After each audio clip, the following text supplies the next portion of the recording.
حضرت یونس علیہ السلام اور مچھلی کا واقعہ۔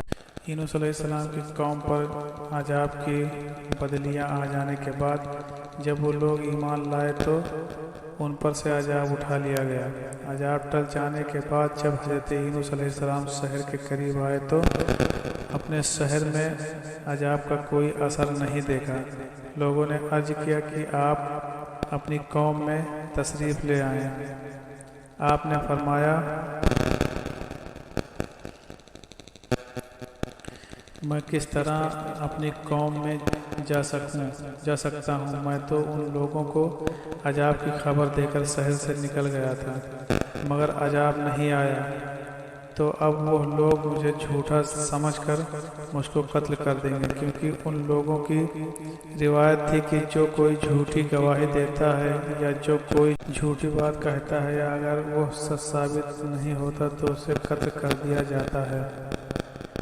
آپ علیہ السلام یہ فرما کر اور غصے میں شہر سے پلٹ آئے اور ایک کشتی میں سوار ہو گئے۔ کشتی روانہ ہو کر جب سمندر کے بیچ میں پہنچی تو ٹھہر گئی۔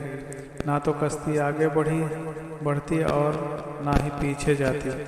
کشتی والوں نے اعلان کر دیا ہماری کشتی میں کوئی ظالم گنہگار یا بھاگا ہوا غلام سوار ہے، اسی لیے یہ کشتی آگے نہیں بڑھ رہی ہے۔ وہ شخص جو بھی ہو وہ سامنے آئے اور خود کو ظاہر کر دے تاکہ اس کی وجہ سے سب پر مصیبت نہ آئے۔ پھر حضرت یونس علیہ السلام بول اٹھے کہ وہ بھاگا ہوا غلام اور گنہگار میں ہوں، کیونکہ اپنے شہر سے نکل کر کشتی میں سوار ہونا یہ ایک خوف کی وجہ سے تھا، اللہ کے حکم سے نہیں تھا، اور اللہ کے حکم کے بغیر اس طرح شہر چھوڑنا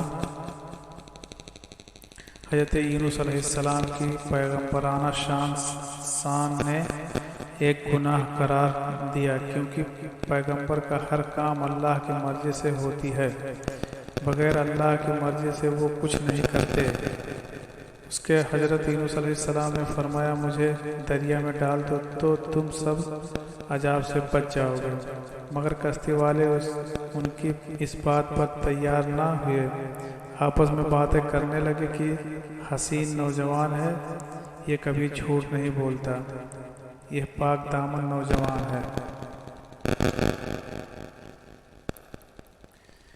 یہ بے گناہ نوجوان ہے، اس کو کیسے سمندر میں ڈال سکتے ہیں۔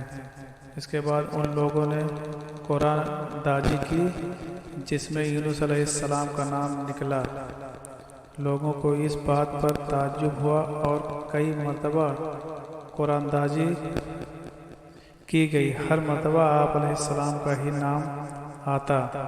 ایک طرف قرآن داجی میں نام نکلنے پر آپ علیہ السلام کو دریا میں ڈالے جانے کا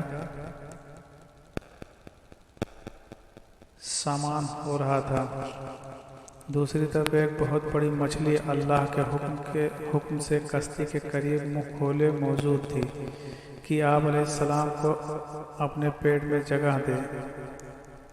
آخرکار کشتی والوں نے آپ علیہ السلام کو اٹھا کر پانی میں ڈال دیا، اور اسی دوران ایک بہت بڑی مچھلی نے آپ کو علیہ السلام کو نگل لیا۔ حضرت یونس علیہ السلام 40 سال تک مچھلی کے پیٹ میں قید رہے، مگر اس حالت میں حضرت یونس علیہ السلام نے ایک آیت کریمہ کی تلاوت کی، لا الہ الا انت سبحانک انی کنت من الظالمین۔ یونس علیہ السلام 40 سال تک مچھلی کے پیٹ میں اس آیت کی تلاوت کرتے رہے۔ اس آیت کی برکت سے اللہ تعالیٰ نے انہیں اس اندھیرے کوٹری سے نجات دی اور مچھلی نے کنارے پر آ کر آپ کو اگل دیا۔ مچھلی کے پیٹ کی گرمی سے ان کے بدن پر کوئی بال نہیں بچا تھا۔ اللہ تعالیٰ نے اس کے قریب ایک درخت اگا دیا جس کے پتوں کا سایہ آپ علیہ السلام کے لیے راحت کا سبب بن گیا، اور ایک جنگلی بکری اللہ کے حکم سے صبح شام آپ کے پاس آ کر کھڑی ہوتی اور آپ اس کا دودھ پی لیتے۔ رسول اللہ صلی اللہ علیہ وسلم نے فرمایا جب اللہ تعالیٰ نے یونس علیہ السلام کو مچھلی کے پیٹ میں رکھنا مگر ان کے گوشت پر تیرا حق نہیں ہے کیونکہ یہ تیری خوراک نہیں ہے۔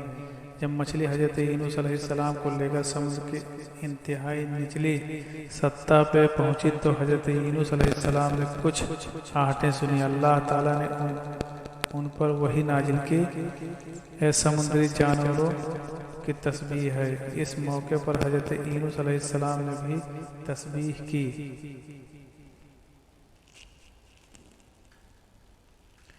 جب فرشتوں نے حضرت یونس علیہ السلام کی تسبیح سنی تو اللہ کی بارگاہ میں عرض کرنے لگے، اے ہمارے پروردگار، ہم یہ کمزور سی آواز کسی اجنبی سے سن رہے ہیں۔ اللہ نے فرمایا، یہ میرا بندہ یونس ہے۔ فرشتے نے عرض کیا، وہ تو نیک بندے ہیں اور ان کی طرف سے ہر رات آپ کے پاس نیک اعمال پہنچتے ہیں۔ اللہ نے فرمایا، ہاں یہ میرا وہ بہت اچھی تسبیح کرتے ہیں۔ پھر فرشتوں نے اللہ کی بارگاہ میں حضرت یونس علیہ السلام کی سفارش کی۔ اللہ نے مچھلی کو حکم دیا اور اس نے حضرت یونس علیہ السلام کو سمندر کے کنارے پر ڈال دیا۔ جب حضرت یونس علیہ السلام کی صحت بہتر ہوئی تب حضرت یونس علیہ السلام اپنی قوم میں تشریف لائے اور سب لوگ انتہائی محبت اور احترام کے ساتھ پیش آ کر آپ پر ایمان لائے۔